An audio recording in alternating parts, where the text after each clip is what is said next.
Welcome back, folks. Hey, there's nothing quite like getting the family together and getting out to a game. The Sioux City Musketeers, they gave folks a chance to do just that, hosting the Fargo Force in a Thanksgiving Eve matchup. Now, the Muskies trying to break out of a 7-game skid in this one, too. We'll pick up second period. Drake Murray on the break, gets to the middle. He's blocked, but the puck bounces right back to Jamison Crowder. He'll light the lamp to tie things up at 1. Tied game here. Force send the puck up the boards into their offensive zone. Iro Butella takes the puck. He'll rifle one into the net, and that makes it 2-1 Fargo.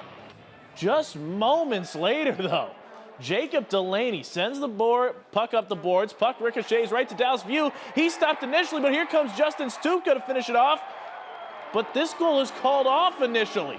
We would go to review. Referees come out. Yeah, that's a good goal. Muskies tie it up. They end up winning this thing 3-2.